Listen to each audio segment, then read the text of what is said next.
22nd of June, 1941. Wake-up call at 2:30 a.m. It is arse-cold and we have been harassed by midges. But never mind, it's Sunday and today it's showtime. 2:50 a.m. fire up and forward march. Lieutenant Schöner and his platoon in front, then the boss and the heavy platoon and myself, the new boy and his rabble at the rear.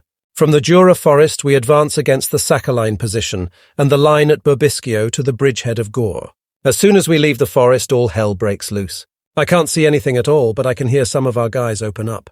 Eventually I and my lot also reach the spot where nothing seems to be going forward anymore, because a long anti-tank obstacle is halting the advance. A few bunkers are behind it, built from wood and sand. Very solid work. The advancing infantry had been taken under fire from the bunkers. Several wounded and 2 or 3 killed were the result. The boss and a Panzer IV with Oberleutnant Leonhardt drove up to the wooden boxes and fired directly into the firing slits from a range of 5 meters and less. The fellows inside did not get out and kicked the bucket instead. They were Mongolians. Once the pioneers had cleared a path, the company attacked this position and thus spared the infantry from an intense firefight. We assemble on the road behind the position. A few houses are burning, animals are running around in panic, a few panji carts loaded with frightened children, bags and baggage stand around. After a while we continued. I have fired on some bunkers, 5 shots in total, and a few single rounds from the machine gun into a trench. Got a rollicking from the boss as I had driven too far on the left, stayed too far behind, and so on. No one is born a master, and I will get the hang of it soon. Oswald is in a foul mood as his wireless has stopped working. We now advanced on the positions at Gore, but there we found several kilometre-long tank obstacles, consisting of dug-in wooden poles. Behind that, several of those large bunkers made of wood and sand. They were taken under fire by our artillery but didn't suffer a lot from it. So again the Panzer IVs went forward with Oberleutnant Leonhardt firing their shells at point-blank range into the bunkers' firing slits, while the intensity of the artillery fire increased steadily. Whole salvos of high-explosive shells crashed into forests, gardens and other places in which the Russian infantry sought to find cover. Soon afterwards our infantry launched their attack, and when they had reached the tank obstacle we started moving forward ahead of them. First platoon on the right in a broad wedge, third platoon on the left in the same manner, and we of the second platoon in the gap behind them. The platoon of 6th Company gave covering fire, suppressing the bunkers from which a 7.6 cm gun and an anti-tank gun were firing. Then we raced forward to reach the infantry which was waiting for support in the area close to the bunkers. We could just drive through the tank obstacle by using the road. Russian stupidity. The brothers dig an anti-tank ditch and leave a bridge leading across it intact. They build a bunker line with a road cutting through the tank obstacle in front of it. Once we had crossed, we halted next to a trench. I was standing in the turret when suddenly there was a loud bang on the ground next to us. Our infantrymen threw themselves on the ground and chucked some hand grenades into the trench. I had ducked back into the turret and we advanced towards a homestead on a rise in front of us. I had the feeling that they might have their mortars up there. While doing so, we traversed the turret to the rear, halted and fired a few rounds into the rear entrance of a bunker. The whole company had assembled at the homestead. The platoon commanders met with the boss and the infantry battalion commander to discuss how to conduct the advance on Gore, our target of the day. Gore was also the target of 2 other Kampfgruppen, and we sought to make sure that we got there first. We were attached to another infantry battalion which was already advancing on Gore. My platoon and an attached Panzer IV were to support their attack. We caught up with the leading infantrymen in the forest. They mounted up and off we went. First vehicle Oberfeldwebel Oswald, followed by his group vehicle Unteroffizier Honecker, behind which came the Panzer IV. I followed behind the Panzer IV, and behind me came the second group with Feldwebel Giersig. When we came out of the forest, we sent a few shells into the village to draw enemy return fire. With my gun, I fired upon the small spire of the church about 700 meters away. The first round hit, so I placed a second one a bit further down. One could see the shell detonating. There was a bunker marked down on our map of the defences, so we had to be careful when entering the village. When we got to the centre of the village, the boss was already there. The infantry dismounted and looked for a crossing point. There was a half-finished bridge, with a ford next to it through which our vehicles could cross. Shallow entry, water about 30 centimetres deep, sandy ground. At 2:10 p.m. our platoon secured the village exit. The infantry chaps were grateful for our support and joked and waved as they marched past our tanks. Then the members of my gang, together with the infantrymen who had ridden on our tank and Oswald's crew, finally cracked open the bottle of champagne in celebration of our first attack. To be honest, I expected a lot tougher going on that day, but then it was a lot harder for the infantry. As we were standing in front of the furthermost position, we could witness an aerial combat above us. 8 bombers had flown in from the red side towards Tilsit. The artillery observers who were sitting on the rear of my tank alerted me to the fact that something was brewing above us. 3 Messerschmitts then shot down 4 of the bombers. I saw how one Messerschmitt engaged one of the heavy modern bombers. Even through all the noise on the ground, one could hear the shooting above us. Flames erupted from the bomber's fuselage. The bird swayed to the side and then flipped over and fell towards the ground. A long trail of smoke still lingered in the air for a minute or so, while on the ground there was a crashing sound. A thick, oily black cloud rose up and signalled the end of the red bird. The advance continues towards the east. The 23rd of June, 1941. This was written during a break in the fighting. I sit in the turret, a pair of binoculars hanging around my neck, headphones on and microphone at my throat. We marched from Stegvilai, a bridgehead across the Sesuvis, to Raseiniai. The dust is terrible. When we reach Kalninai, a messenger drives up to tell us that enemy armour has been reported from the right. We prepared for combat and turned our fronts to the right. I don't really believe there is anything coming. Ahead of us, something is burning. It must be a bigger place, Raseiniai, I guess. The direction is about right. These giant pillars of smoke are the best signal to announce, "We are here," far better than any signal flare. They spring up wherever there is enemy resistance. If one fires his gun into one of those wooden Lithuanian shacks, those shanties catch fire immediately. Yesterday morning, during the attack on the first position at Sakhalin, we could clearly see the smoke rising up from Torogan, and it was thick enough to block out the sun. Now, here on the road, I can see smoke rising up along the whole horizon. I wonder how long we'll have to stand here. Yesterday, the phrase was Panzer forward. Today, it seems to be Panzers out of the way. Gunther Eggers has fallen. I have seen his grave. His Panzer II, number 601, stood on the roadside opposite, its right side holed like a sieve. He got a shell through his back and was, and one can only thank God for this, killed immediately as the next shell had ripped off both of his hands. A short greeting, hands in salute to the cap, and our Panzer rolled on. Nearby was the grave of a dispatch rider. His steel helmet rested on the wooden cross, while on Gunther's cross they had placed his field cap. How often had I put on this old battered cap with its scratched visor for fun in the casino? A year ago, Gunther and I had been at officers' school in Halle, and with Gunther I had driven to France to visit the regiment in the same year. I had lived together in Thorn, and with him and Jochen Mullenberg, I had celebrated New Year's Eve there. He was always with us young lieutenants when there were evenings of little actual importance, and we also sat together with him on our last officers' night at the casino at Freistadt, and at 4 in the morning Oberleutnant Glasken had forced him to make a speech on the behaviour of young lieutenants when facing a superior officer. Yes, Gunther, a great friend of the Arbeitsmaiden, several of whom acted as waitresses on our company evening, has now fallen. His parents will receive a letter from the company commander, who is heartbroken just as we are. There will be a death notice in the local newspaper and his little blonde sister will cry for him. We, however, will march on with him in our thoughts. He will fight at our side and his death will not remain unpunished. At 11 a.m. we left Stegvilai and now it is 16:30 p.m. We are still standing along the road to Raseiniai, waiting for enemy tanks which aren't willing to arrive. Some signals troops of the Luftwaffe have started laying an FF cable towards the front. They told us they did the same job in the forest behind us earlier. Just like peacetime work, not even wearing their steel helmets, they suddenly saw a column of 15 Russians cross the road only a few meters ahead of them. A proper little firefight developed.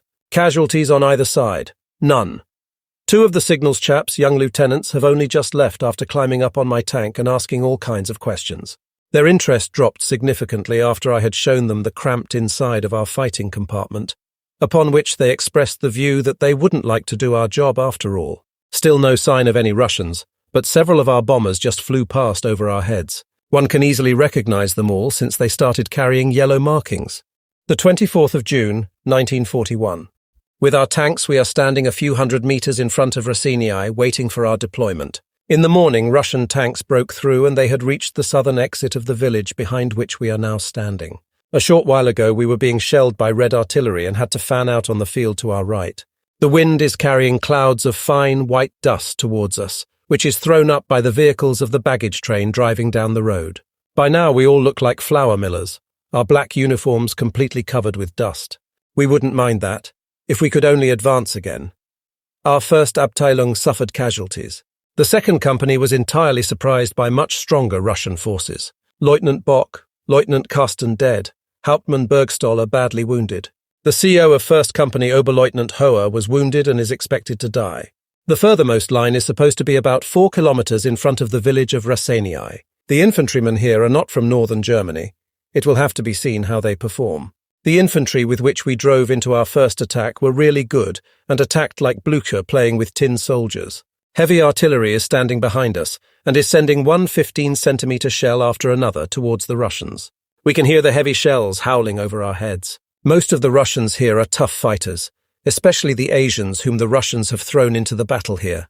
We saw that when we encountered the Mongols in the trench between the second bunker line and those who let themselves be killed by Leonhardt's 7.5 centimeter instead of surrendering. I witnessed another case at Stegvillei. For 2 hours our tanks had been standing there surrounded by our infantry. Nearby there were batteries of our artillery, and the roads were full of our vehicles. Then suddenly, about 20 meters away from a Panzer II, a lone Russian soldier rises up from the tall grain and throws a hand grenade on the tank. The Russian takes aim with his rifle and fires on the tank's commander. The bullet went through his shirt collar and only grazed his skin. Wham! For a moment there, my pencil slipped when something exploded in the field behind us. But never mind. 500 meters behind, a heavy artillery battery keeps up a relentless fire. And among all the noise, I can't help to notice that several small blue butterflies keep circling around my tank. Just like...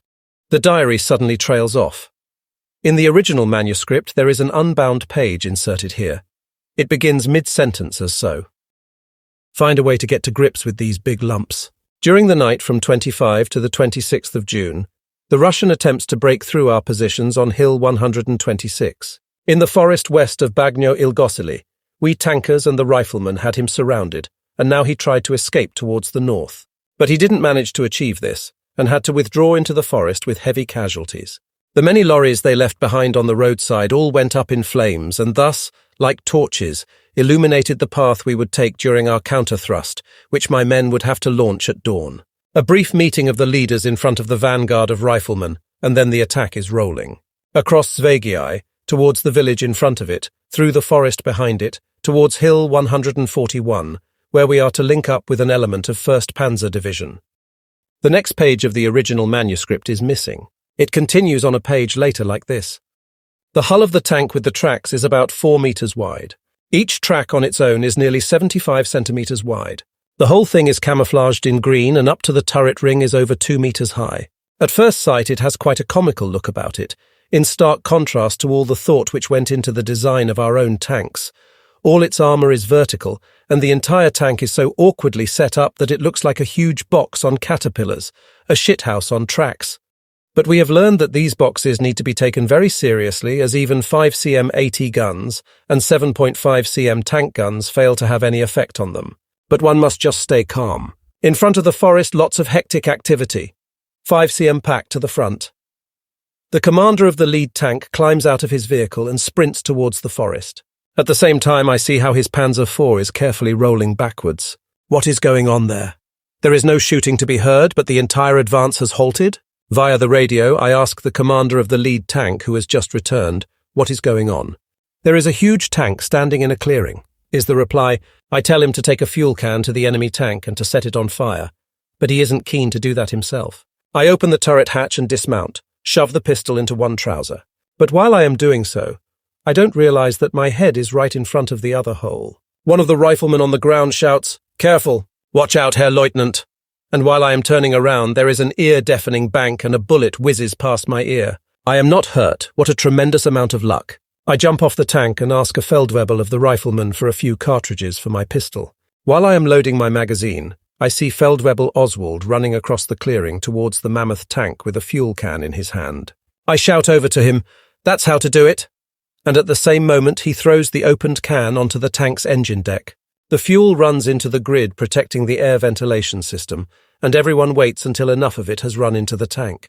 Then Oswald throws a hand grenade on it. It bursts and a jet of flame shoots up. The tank is burning. I have just started to look for my own tank, the good Skoda Supersport, when all of a sudden the turret hatch of the giant tank lifts and a red soldier starts climbing out. As he isn't lifting his hands and is showing no intentions to surrender, the riflemen shoot him dead. His body falls from the turret onto the earth below. Well, that has cost us more than enough time. I climb back into my tank. We start rolling and my radio operator signals that I can use the radio. I order my platoon to continue the advance and designate their next objective. Looking through my binoculars, I have identified a Russian 3.7 cm flak battery on the hill ahead, and now we are charging it hell for leather. We are leaving our riflemen behind. They will have to catch up with us later. The Russian gun crews, however, have already made a run for it.